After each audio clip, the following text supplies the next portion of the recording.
The general knew that any sign of weakness could be exploited by any one of the raider gangs. On his way back to the castle, he gave some thought to the best way to safeguard the everyday citizen. So, the general sent out 5 men to retrieve the 5 squad leaders. It took 2 days for the last man to arrive at the castle, but this was a most urgent matter. The meeting aimed to assess the condition of each settlement and identify areas for improvement. The guarding of Bunker Hill's trade caravans was a reasonably significant task. The income from the improved amount of goods that was now passing through the settlement had drastically increased the amount of caps the Minutemen had been receiving. This was one area where the Minutemen could not afford to step down in, as any diversion of funds could be devastating in the retention of recruits. That was just one of many things discussed, as well as the questioning of the prisoners being moved to a more secure area that wasn't so remote. The defence of Sunshine Co-op had been costly in terms of manpower in the region, and the general had become worried that the power vacuum that they had just created would bring in another raider faction who might see a prime opportunity to strike a weakened settlement. The radio transmitter at the castle needed to be fixed, as the power generator was unable to handle the increased power draw. Jake was summoned from the robot factory to assist with the repair of the generator. The use of long-range communications was urgently needed, and the general began discussing using the old pre-war substations scattered throughout the Commonwealth to help lessen the strain put on the castle's radio tower. Sturgis and Jake had done what they could, but ultimately they would need a much stronger source of power. Roni Shaw spoke up and mentioned that before Mirelurks overran the castle, they had used a fusion core generator to power things at the castle. But sadly, that had been destroyed in the original attack. This would be something they would shelf for another time, as Preston was more worried about the settlement's security before establishing advanced comms. The general decided that Corporal Ford would rise to the rank of sergeant for his critical role in the defence of the settlement and for his tireless work with the transport of the weapons. The general announced that they had obtained several containers of firearms at the federal ration stockpile and issued the men to bring in the guns. 36 M1 carbines, as well as 249 Browning automatic rifles, were acquired, or just BAR for short. They had also found 3 boxes full of magazines for the weapons that would allow each gun to have 4 extra magazines per weapon. The general announced that, from now on, the Minutemen would no longer use the laser musket as a primary weapon. Preston was outraged at this decision, storming off in a fit of rage. The general has spoken in depth with Sergeant Ford about how the laser musket greatly hindered their fighting abilities in the battle at the co-op.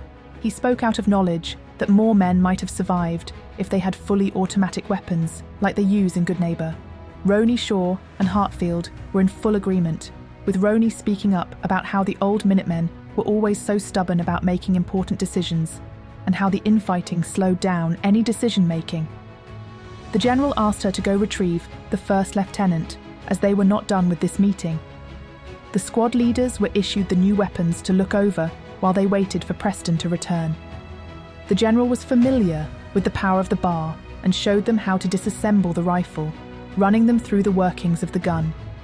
His father had been a gun collector and loved old World War II guns, so he had grown up being taught about the workings of old guns.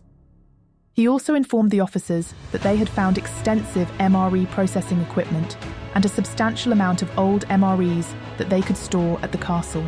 Finally, Preston returned, and after a lengthy discussion, the general and the first lieutenant agreed that drastic measures were necessary to protect the common citizen, and the first significant consolidation of the Commonwealth began.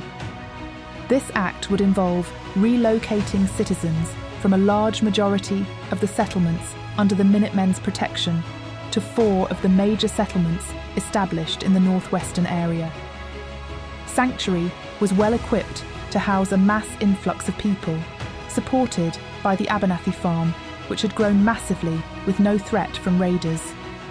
It had grown and was now the primary food source for a large majority of settlements, including providing 1/5 of all the produce imported into Diamond City. The general had also lent a hand to Jake, who had been working at the robot factory to complete the integration of the ASAM sensor into the construction bots. This would enable the construction bot to work autonomously in building construction. This would be a massive benefit to the reconstruction of Sunshine Co-op and in any settlement that would join. With the burden of reconstruction massively reduced, the decision to move some of the settlers there after the rebuilding was decided.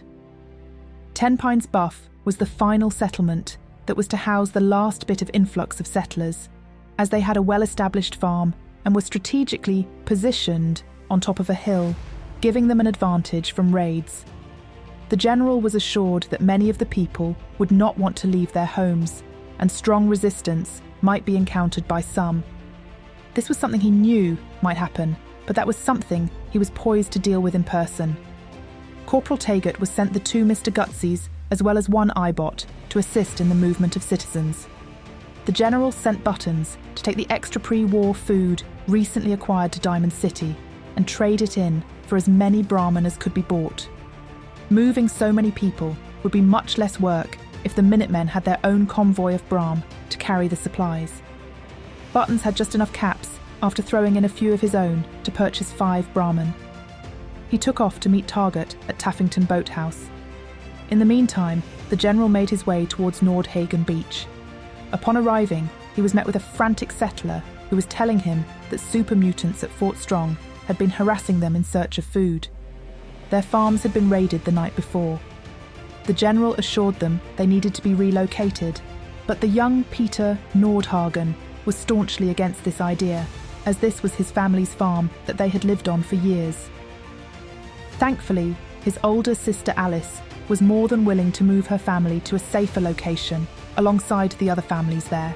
They were all a little surprised to hear that they would be moving all the way across the Commonwealth, but they had heard of Sanctuary City and agreed to go there. The next day, Buttons arrived with 3 men and the 2 remaining Brahmin, having left the other 3 to assist Target.